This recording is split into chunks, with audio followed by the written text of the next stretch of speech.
Today, we are putting a very, very heavy word on the table.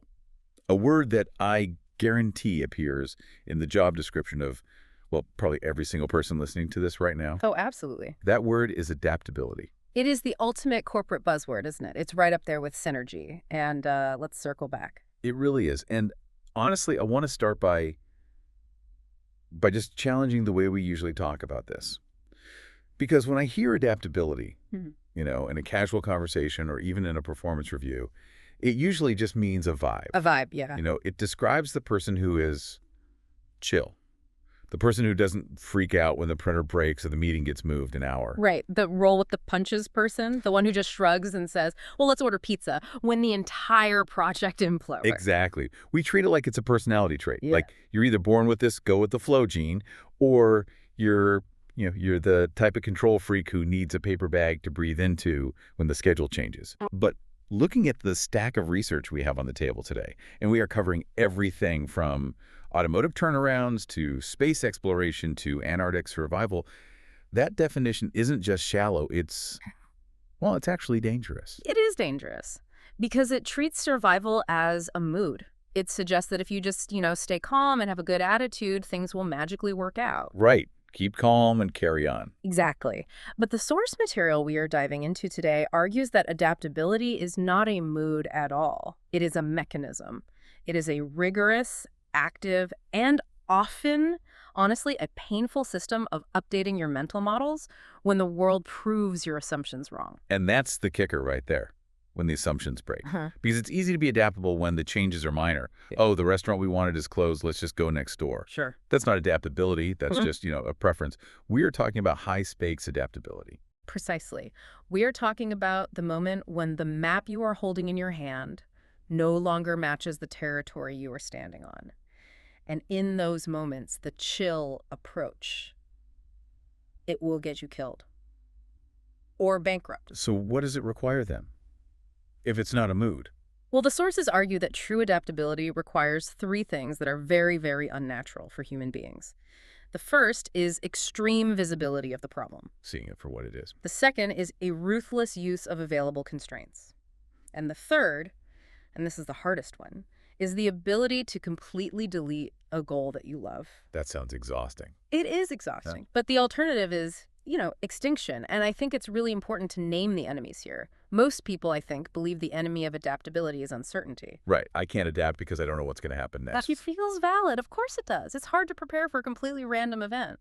But the sources we're looking at argue that the real enemies, they're internal. They're inside us. They are. The real enemies are concealment. Hiding the truth because it's ugly and you're scared of it. Then there's planned loyalty, falling so in love with your original idea that you refuse to cheat on it even when it's failing. The sunk cost fallacy. That's the one. And the last one is just freezing, just waiting for the perfect solution to appear instead of grabbing the imperfect, messy one that's right in front of you.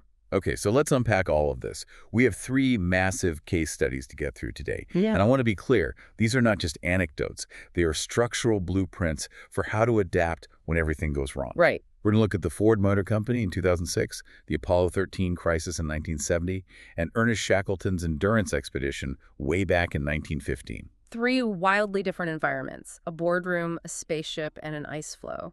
But the mechanism of survival, the underlying physics of adaptability, is identical in all three. So let's start in the boardroom.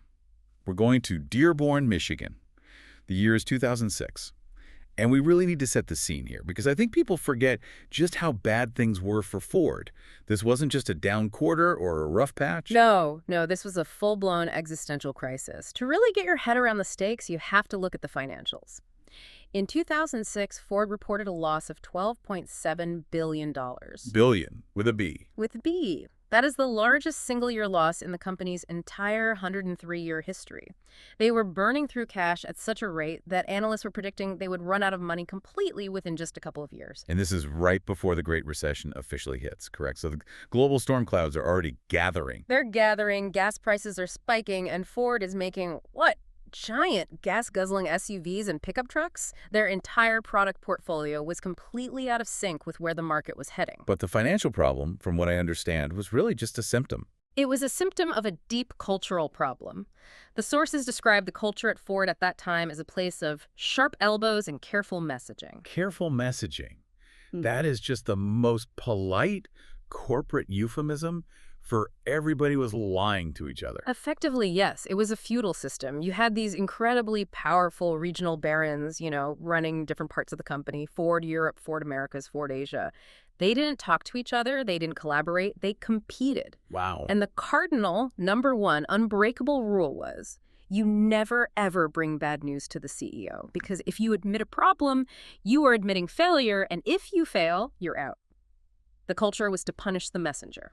So you have a company that is hemorrhaging $12 billion, but internally everyone is walking around pretending like they're crushing it. Exactly. Into this incredibly toxic environment walks Alan Mulally. And we have to emphasize, this guy is a total outsider. He's not a car guy. He's from Boeing. He's an aeronautical engineer. I can only imagine how that went over with the Detroit lifers. Oh, they hated it. The skepticism was completely off the charts. What does the airplane guy know about building pickup trucks? But Mulally wasn't there to fix the transmission on the F-150. He was there to fix the entire decision-making process. And he did something pretty radical to get the money to even attempt a turnaround, right? Terrifying is the word. He went to the banks to secure a massive line of credit, and he had to mortgage everything. But when you say everything, what do you mean? I mean, literally everything. The factories, the inventory, the real estate. He even mortgaged the blue oval, the logo itself, the Ford trademark. If they missed their payments, the banks would own the name Ford. That is, wow. Okay, so the gun is fully loaded and pressed directly against the head of the company. Absolutely. And in that context, with that level of risk, Mulally says, we cannot manage a secret. He understood immediately that the company was flying completely blind because everyone was too scared to show the real data. So he introduced a mechanism. A mechanism, the Business Plan Review, or BPR. Now, I want to pause on this, because if I'm listening to this at home or in my car, and I hear the solution to a $12 billion problem was a weekly meeting, I'm ready to just turn this off. That sounds like the most basic middle management bureaucracy imaginable. It sounds so trivial, I agree. Oh, great, another meeting. How does another meeting save a company from a $12 billion hole? Because this wasn't a normal meeting. It was a truth engine. The rules were rigid. It happened every Thursday morning at the same time. Attendance was mandatory. No assistants, no deputies, just the top leaders in the room. Okay. And everyone had to present their status updates using a simple color code. Green means you're on track.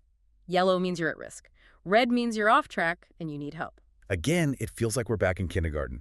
Show and tell with your colors. Why simplify it that much? These are sophisticated, powerful executives. Because complexity is a place to hide. If you give a clever executive 20 minutes and a PowerPoint deck to explain a problem, they can dazzle you with jargon, they can blame currency exchange rates, they can blame the suppliers, and by the end of it, you don't even know if the project is late or not. It's all just noise. It's all noise. Mulally took that away. You get one slide, and you get a color. It forces this binary confrontation with reality. Is it working, or is it not? No hiding. So tell me about those first few meetings. Mulally is sitting there, the new guy, the outsider. The company is bleeding cash. The executives put up their slides. What do the charts look like? It was a sea of green. Which? It's just insane. It's a lie. It's statistically impossible. The company is on track to lose billions of dollars, yet every single project in every single division is marked on track. So how does Mulally handle this? Because my instinct, if I'm the CEO and I've just mortgaged the family logo and these guys are sitting here lying to my face, it should just explode. Right. I'd be flipping tables. We lost $1 billion last month. How is any of this green? And that is exactly what the previous leadership would have done. And that is precisely why the slides were green. The executives were conditioned to fear that exact reaction. Green didn't mean good. Green meant, I am protecting myself from you. It was a defense mechanism. It was a survival strategy. But Mulally didn't explode. He just sat there calmly. He looked at this wall of green, and he asked a very calm, very simple, and very dangerous question. He said, we are going to lose billions of dollars this year. Is there anything that's not going well? The silence in that room must have been excruciating. Crushing. And it went on like this for weeks, just this polite, silent standoff.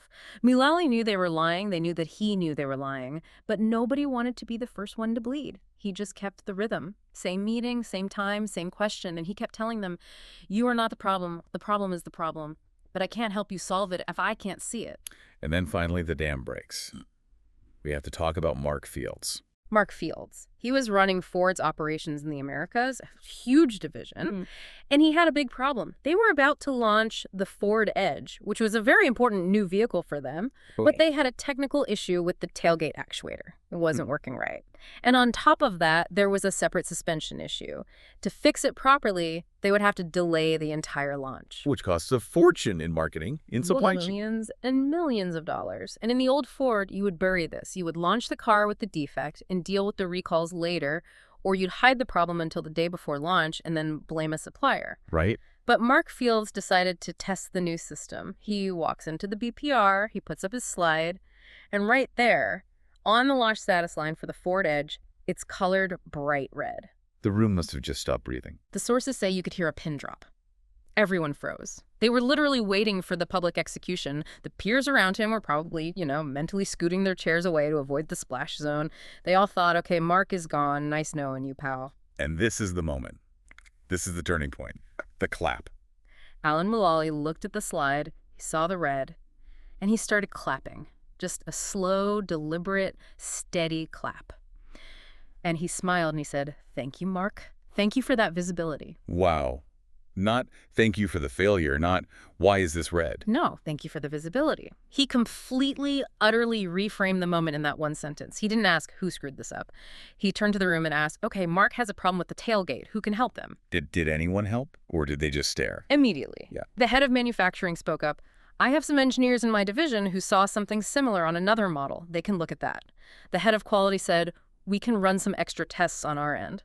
Within 12 seconds, the entire conversation shifted from judging Mark to swarming the problem. And the result of that one moment. The next week, the charts were a rainbow. Everyone felt psychologically safe enough to admit their real problems. There were reds, yellows, greens everywhere. And this is the most crucial part. The company didn't suddenly get worse that week. Right. The problems didn't just magically appear overnight. They were always there, lurking under the surface. They just finally became visible. And because they were visible, they could finally be managed. Exactly. You cannot fight an enemy you refuse to see. Mullally's genius was realizing that visibility is the absolute prerequisite for adaptability.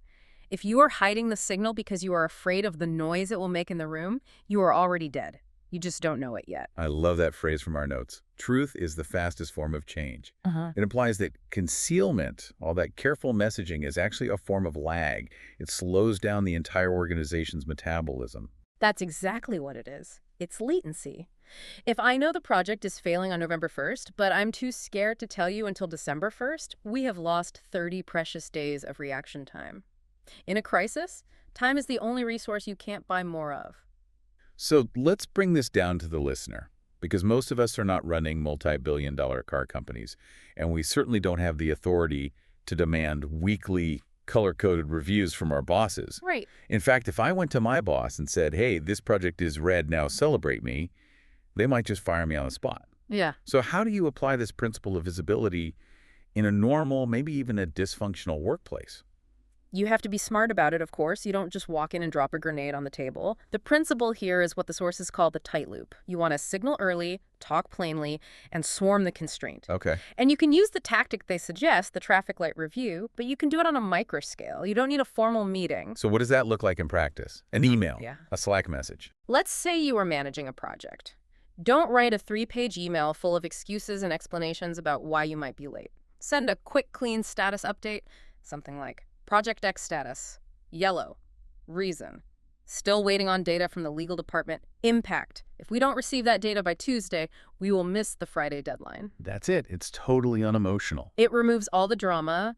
You aren't saying, I have failed. You are saying, there is a constraint. By naming that constraint early, while it's still just yellow, you give your boss the chance to be the hero. You give them the opportunity to pick up the phone and call legal and clear the logjam. And you're also training them. You're training them that when you say something is yellow, it's actually yellow, not secretly on fire.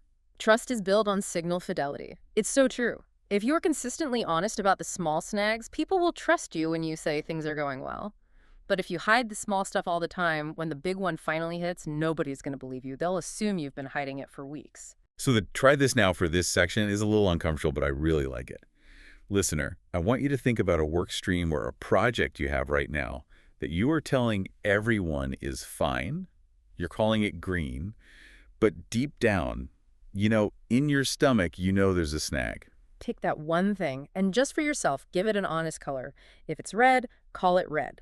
And then name the constraint in one simple sentence. It is red because I don't actually know how to do this next step. Or it is red because we are already over budget and I'm afraid to say so. And then the last part is to ask for one specific assist. Just one.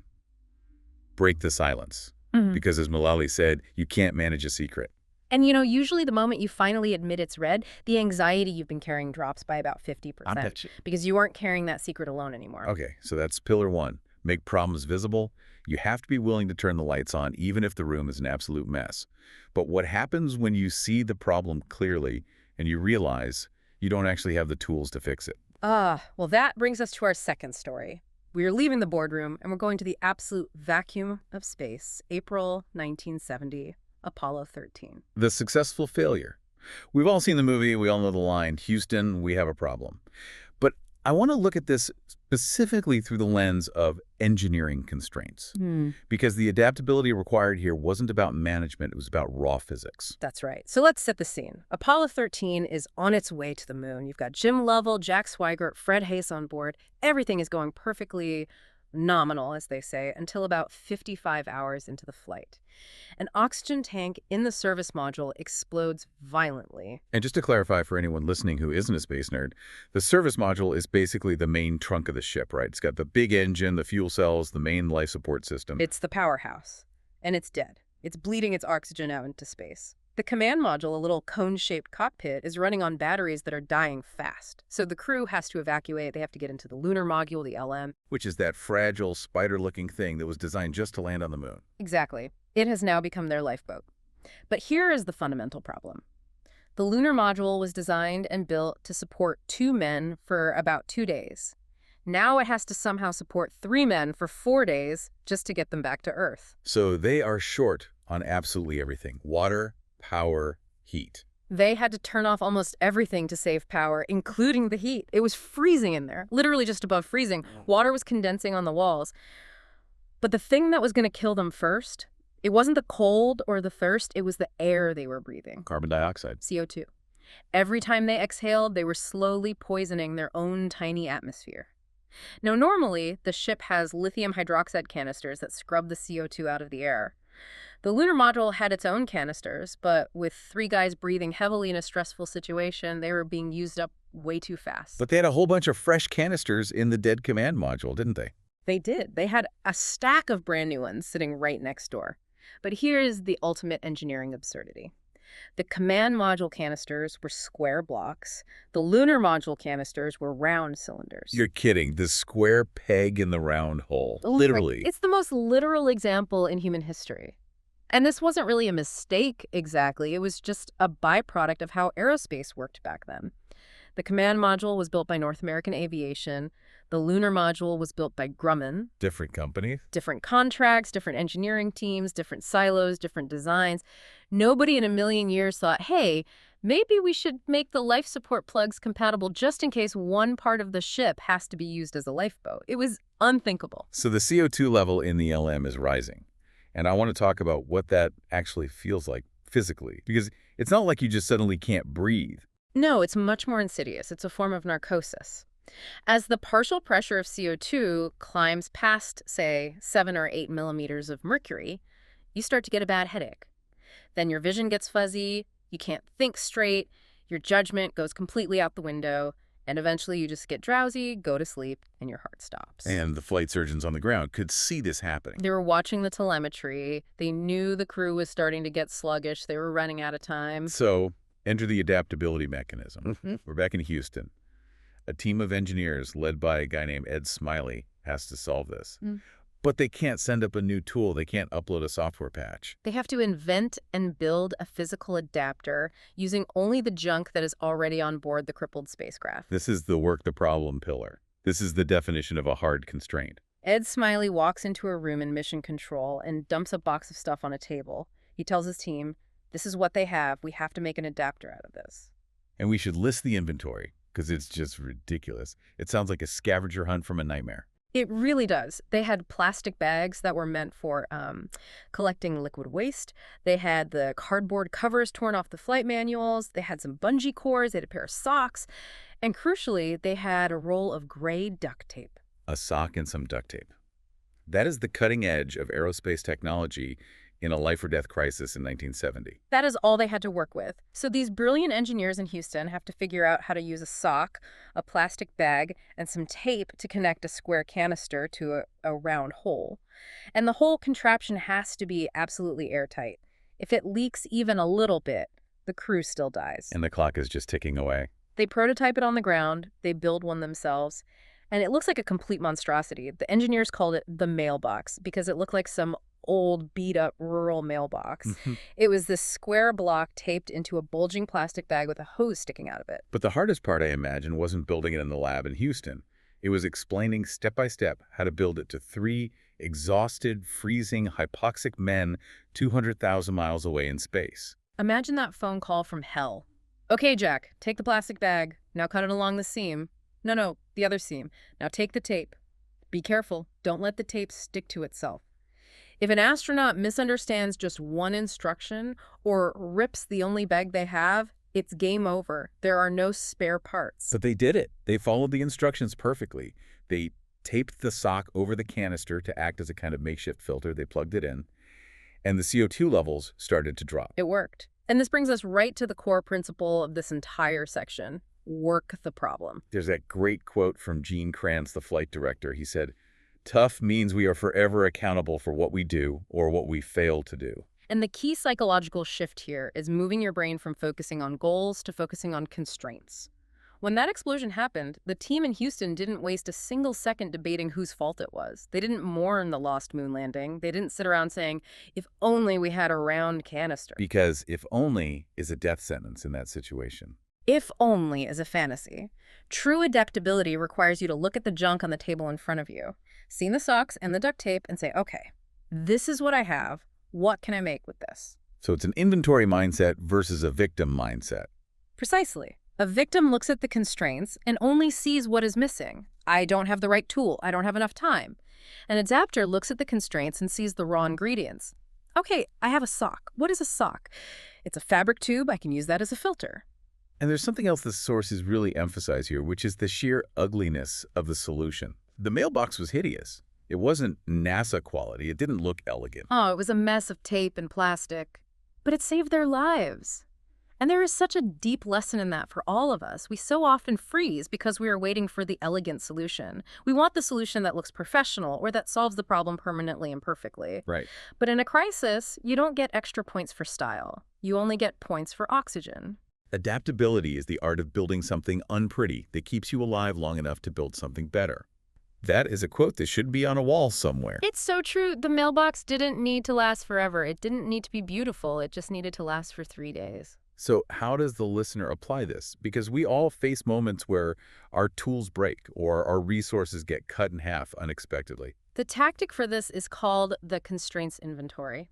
When a crisis hits, let's say your budget at work gets slashed by 50% or your childcare falls through for the whole week, don't spiral into, this is impossible, it's all over. You have to stop that panic loop first. You have to sit down with a piece of paper and write 3 lists. List 1, what is broken, e.g. I have no money for the marketing vendor. List 2, what is scarce, e.g. my time is now incredibly limited. And list 3, what still works, e.g. I still have my laptop, I have an intern, I have a phone. And then you force yourself to prototype with onboard materials. You have to find a solution to your problem using only the things on the what still works list. You are not allowed to wish for new resources. You have to MacGyver it with what you've got. So it's about creative recombination. Okay, I don't have a vendor anymore, but I have an intern and access to ChatGPT. Can we build a B- version of this marketing campaign by Friday? Exactly. And B- is totally fine. That's the mailbox lesson. It does not have to be perfect. It just has to flow air. I also really like the idea you mentioned of shrinking the goal. Yes. The goal is no longer solve the entire marketing strategy for the year. The new smaller goal is get something out the door this week that doesn't cost money. If you can't explain your fix in 10 simple, concrete steps, like the instructions they read up to the astronauts, then you don't really have a fix yet. You're still just dreaming. Okay, so let's recap where we are.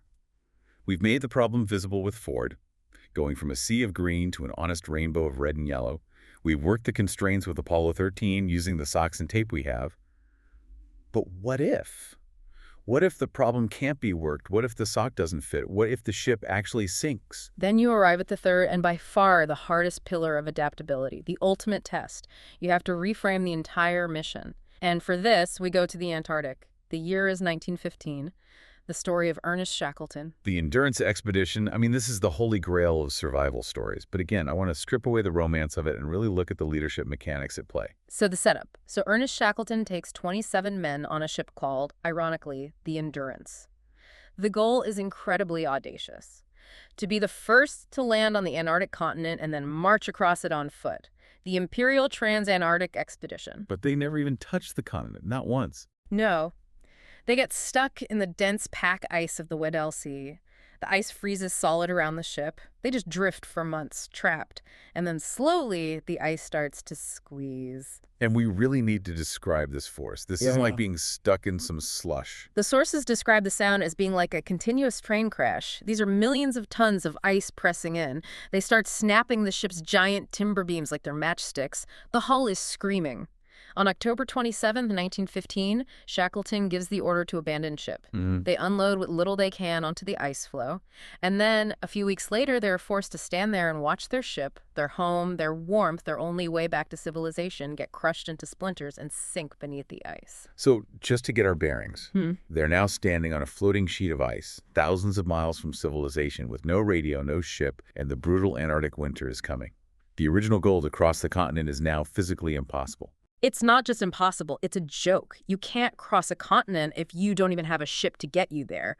Most leaders would completely collapse at this point. The cognitive dissonance is just too high. You're thinking, we spent years raising money for this. We are explorers. This is that plan loyalty you were talking about earlier. It is the ultimate test of it. We cling to our old goals because we invested so much time and ego and money in them. The sunk cost fallacy. I can't give up on this now. I've put in way too much effort. But the ship is literally sunk. The facts have changed. So what does Shackleton do in that moment? How does he pivot? He gathers all 28 men on the ice, and he does something incredibly theatrical but absolutely necessary. He has to break their psychological attachment to the old world and the old mission. He looks at them and says, the ship and the stores have gone, so now we'll go home. We'll go home. He just rewrites the entire mission statement in a single sentence. But he knows words aren't enough. He has to demonstrate it physically. The sources detailed this one specific, incredible incident. He tells everyone they can only carry 2 pounds of personal gear each. Everything else must be dumped on the ice to save weight for pulling the lifeboats. And he goes first to set the example. He stands in front of all the men. He reaches into his parka. He takes out his solid gold watch. He takes out a gold cigarette case. And he takes out a handful of gold sovereign's money that would be a fortune back in London. And he throws all of it into the snow. Wow. Just leaves it there. He is physically demonstrating the new value system. Gold is heavy. Gold is useless here. Gold will not keep you warm. Gold will not get you home. He's saying the currency has changed completely. Exactly. And then he does something even more shocking. He takes out the Bible that Queen Alexandra herself had given him for the expedition. It was a huge, heavy book. He rips out the single flyleaf page, the page with her inscription, shoves that in his pocket, and drops the rest of the Bible right there on the ice. That is a violent act in a way. It's a profound signal. The message is, if the boss is throwing away his gold and even the Queen's Bible, then I guess I'd better drop this extra pair of boots I was hiding. He forced the reframing. He explicitly separated the goal from the purpose. Okay, unpack that. Goal versus purpose. The goal was cross Antarctica. That goal is dead. It is gone. The purpose was leadership, exploration, and survival. That purpose is still very much alive. He protected the purpose by ruthlessly killing the goal. And that clarity, that single-minded focus is what saved them. It's what saved them. It stopped them from what you might call rowing the ghost ship. They didn't waste a single calorie of energy trying to salvage things from the Endurance or mourning what was lost. They immediately focused all their energy on the new mission, get to Elephant Island. And that journey was, by all accounts, horrific. Unspeakable. They camped on drifting ice floes for months. When the ice finally broke up, they had to take 3 tiny, open lifeboats and navigate through killer whales and hurricane-force storms to finally land on Elephant Island. But Elephant Island was just a barren rock. Nobody was coming there to rescue them. So he had to pivot yet again. He realized rescue wasn't coming to them. They had to go make rescue happen. He took the strongest of the lifeboats, the James Caird, a 22-foot boat, and with 5 other men, he sailed it 800 miles across the Southern Ocean. Which is the worst, most violent ocean on the planet. Waves the size of office buildings, constant freezing spray. It is widely considered the single greatest feat of small boat navigation in human history, and they made it. Unbelievable. But they landed on the wrong side of South Georgia Island. So Shackleton and 2 others then had to hike across the completely unmapped, glacier-covered mountains of the island for 36 hours nonstop to finally reach a whaling station. And in the end, after all that, In the end, he went back and rescued every single man he had left behind. 28 men went into the ice. 28 men came home. Not a single life lost. all because he was willing to throw the gold in the snow. Because he didn't confuse optimism with reframing. Optimism is just hoping. Optimism says, I really hope the ship doesn't sink. Reframing is saying, the ship has sunk. We are now in the boat business. That distinction is so vital, and I think we confuse them all the time in our own lives. We think being adaptable just means staying positive in the face of a setback, but sometimes it means looking at the disaster and saying, okay, the old dream is dead. What is the new dream? And it restores your agency. As long as you were just hoping the old plan somehow works out, you are passive. You are waiting to be rescued. The moment you accept the new mission, you are active again. You are building the rescue. So for the listener, where does this plan loyalty show up in regular life? I mean, most of us are not stuck on Antarctic ice floes. It shows up absolutely everywhere. It shows up when a business owner keeps pouring their life savings into a product that nobody is buying because we worked so hard on the launch. It shows up in relationships where people stay in toxic situations for years because, well, we've been together for 5 years already. I can't throw away the last 5 years. That is the sunk cost fallacy in action. That is you clutching your gold watch while you are freezing to death. So the tactic here is what you call rewrite the scoreboard. Yes. You need to literally sit down and write one new sentence. Given what has changed, success for me now means if you lost your job, success is no longer perform well at my old job. Success might now be find a sustainable career pivot within the next 3 months. You have to explicitly kill the old mission to make room for the new one. You have to say it out loud. We are no longer trying to do X, we are now trying to do Y. Until you say it, a part of your brain or your team or your family is subconsciously still trying to save the sinking ship. So the try this now for this section is really deep. I want you, the listener, to identify a major goal you are struggling with and ask yourself this hard question. Has the ship sailed? Has the context changed so much that this goal is no longer possible or maybe no longer even relevant? And if the answer is yes, then you have to find the courage to throw the gold in the snow, define the new mission, and take one small step towards that. When the ship is gone, stop rowing in your imagination. That's the entire takeaway. Okay, we have covered a massive amount of ground here, from the boardrooms of Detroit to the moon and all the way to the Antarctic. Let's try to synthesize this. How do these 3 stories fit together into a single, unified theory of adaptability? You can think of it as a loop, or maybe a progression of severity. It all starts with visibility, Ford. You must have the culture and the courage to see the red. If you can't even admit there's a problem, you can't adapt. You're just driving happily off a cliff with a smile on your face. Okay, so you see the red. Then what? Once you see the red, you move to stage 2. Constraints, Apollo. You try to work the problem. You use the tools you actually have, the socks, the tape, the intern to try and fix it.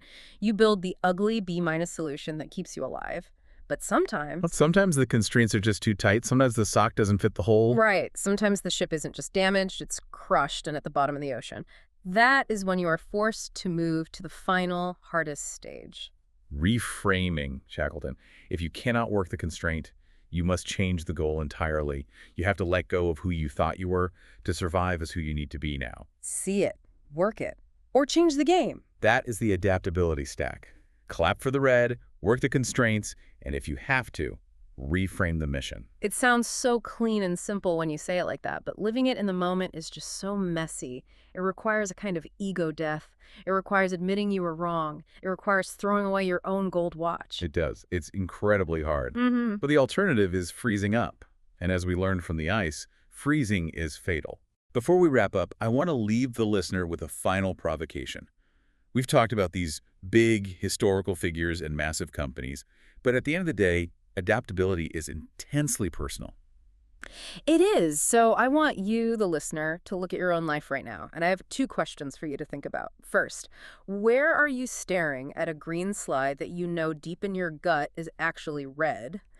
Where are you pretending things are fine in your job, your marriage, your health, your finances when you know they aren't? And the second question, Where are you rowing a boat for a ship that has already sunk? Where are you clinging to a goal or a relationship or a version of your life that reality has already destroyed? those are heavy questions. But I suppose if you can answer them honestly, you are already on the path to adapting. That's it. Adaptability isn't about being the smartest person in the room or the most optimistic. It's about being the most honest person in the get about what is actually happening, and then having the discipline to move. Truth is the fastest form of change. I think that is the perfect place to end this. Thank you so much for guiding us through this stack. It was a pleasure. And to you, the listener, don't just listen. Adapt. Pick one red item this week. Count your onboard materials, maybe even rewrite a scoreboard. We'll see you in the next deep dive.